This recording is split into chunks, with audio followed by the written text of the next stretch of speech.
ഈശോ മിശിഹായ്ക്ക് സ്തുതിയായിരിക്കട്ടെ. യേശുക്രിസ്തുവിൽ ഏറ്റവും സ്നേഹമുള്ളവരെ, ആദ്യമായി തന്നെ ആഗതമാകുന്ന ക്രിസ്മസിന്റെ ഈശോയുടെ തിരുപ്പിറവിയുടെ മംഗളങ്ങൾ ഏറ്റവും സ്നേഹത്തോടെ ആശംസിക്കുന്നു.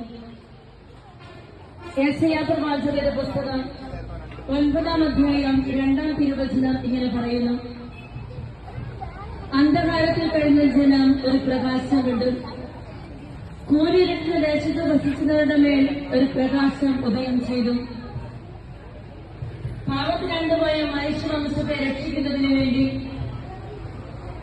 പാപത്തിന്റെ അന്ധകാരത്തിന് മനുഷ്യമക്കളെ വീണ്ടെടുക്കുന്നതിന് വേണ്ടി ദൈവപുത്രൻ മനുഷ്യനായി കാലിത്തൊഴുത്തിൽ അവതരിച്ചതിന്റെ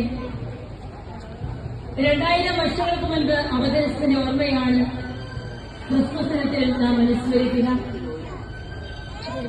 നമുക്കറിയാം, ഇന്ന് നമ്മുടെ ചുറ്റും കണ്ടോടിക്കുമ്പോൾ കടകമ്പോളങ്ങളിൽ, മാർക്കറ്റുകളിൽ, നമ്മുടെ ഭവനങ്ങളിൽ, സ്ഥാപനങ്ങളിൽ നക്ഷത്രവിളക്കുകൾ തെളിഞ്ഞ് ശോഭിക്കുന്നു.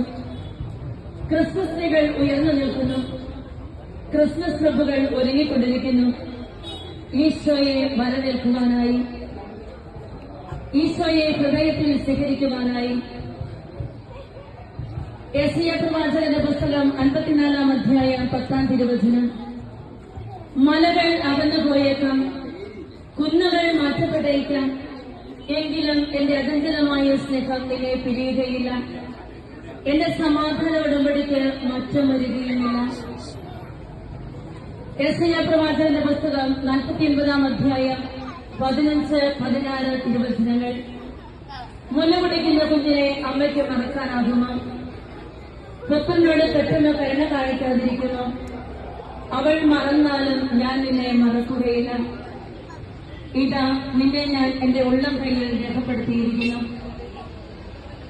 ജെറമിയ പ്രവാചകന്റെ പുസ്തകം 31-ാം അധ്യായം 3-ാം തിരുവചനം: എനിക്ക് നിന്നോടുള്ള സ്നേഹം അനന്തമാണ്, നിന്നോടുള്ള വിശ്വസ്തത അചഞ്ചലവും.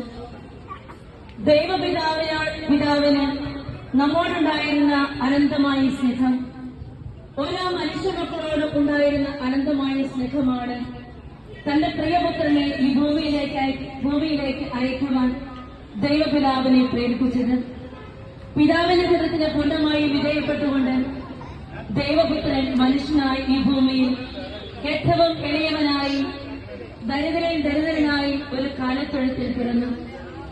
അതിന്റെ ഓർമ്മയാണ് ഇന്ന് ലോകമെമ്പാടും ക്രിസ്മസ് ആയി ആഘോഷിക്കുന്നത്.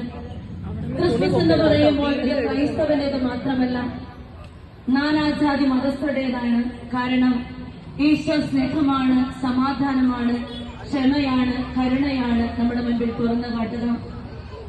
വിശുദ്ധ യോഹന്നാന്റെ സുവിശേഷം 3-ാം അധ്യായം 16-ാം തിരുവചനം: തന്നിൽ വിശ്വസിക്കുന്ന ഒരുവനെ നശിച്ചു പോകാതെ രക്ഷിക്കപ്പെടുന്നതിന് വേണ്ടി തന്റെ ഏകജാതനെ നൽകുവാൻ തക്കവിധം ദൈവം ലോകത്തെ അത്രമാത്രം സ്നേഹിച്ചു.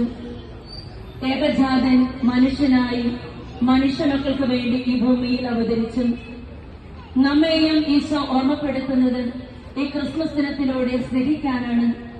ഐക്യത്തിന്റെ, സ്നേഹത്തിന്റെ, ക്ഷമയുടെ, കരുണയുടെ സന്ദേശങ്ങൾ പകർന്നു കൊടുക്കുവാനായിട്ടാണ്.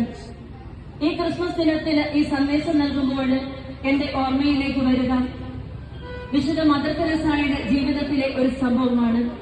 വിശുദ്ധ മദർ തെരേസയെ നമുക്കറിയാം.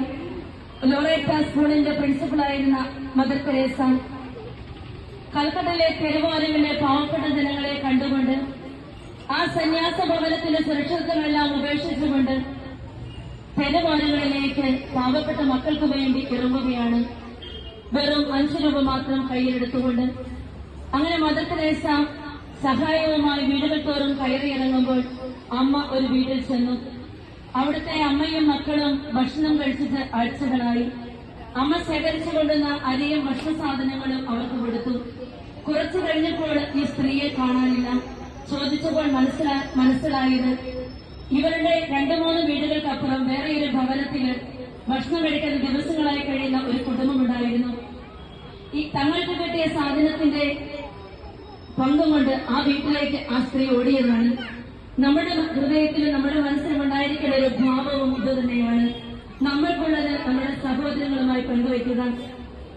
മറ്റുള്ളവരുടെ കുറവുകളെ, മറ്റുള്ളവരുടെ വേദനകളെ, ഇല്ലായ്മകളെ നമ്മുടെ സ്വന്തം വേദനകളായി, ഇല്ലായ്മകളായി നമ്മൾ സ്വീകരിക്കുമ്പോൾ നമ്മുടെ ഹൃദയത്തിലും നമ്മുടെ ഉള്ളിലും നമ്മുടെ ഭവനത്തിലും ഉണ്ണി യേശു പിറക്കും. യെശയ്യാ പ്രവാചകന്റെ പുസ്തകം 58-ാം അധ്യായം 7-ാം തിരുവചനം. വിശക്കുന്നവരുമായി ഭക്ഷണം പങ്കുവയ്ക്കുന്നതും ഭവനരഹിതരെ വീട്ടിൽ സ്വീകരിക്കുന്നതും നഗ്നരെ ഉടുപ്പിക്കുന്നതുമാണ് ഉപവാസം എന്ന് പറയുന്നത്. ക്രിസ്മസിന് വേണ്ടി ഉപവാസവും പ്രാർത്ഥനയും ഒക്കെയായി നാം ഒരുങ്ങുമ്പോൾ അതിന്റെ ഒരു മറുവശം കൂടിയുണ്ട്. ഉപവാസത്തിലൂടെയും ത്യാഗത്തിലൂടെയും എടുക്കുന്ന നമ്മുടെ ത്യാഗങ്ങൾ, വേദനകളെല്ലാം ഇല്ലാത്തവരുമായി പങ്കുവയ്ക്കുവാൻ നമുക്ക് സാധിക്കണം. അവിടെ തീർച്ചയായും ഉണ്ണി യേശു ജനിക്കും. അവിടെ സന്തോഷമുണ്ടാകും, സമാധാനമുണ്ടാകും. മതത്തിന്റെയും ജാതിയുടെയും വർഗത്തിന്റെയും എല്ലാം അതിർവരമ്പുകൾക്കൊപ്പം സ്നേഹത്തിന്റെയും ക്ഷമയുടെയും കരുണയുടെയും ഐക്യത്തിന്റെയും ഹൃദയഭാവങ്ങൾ സ്വീകരിച്ചുകൊണ്ട് നമ്മുടെ സഹോദരങ്ങളായി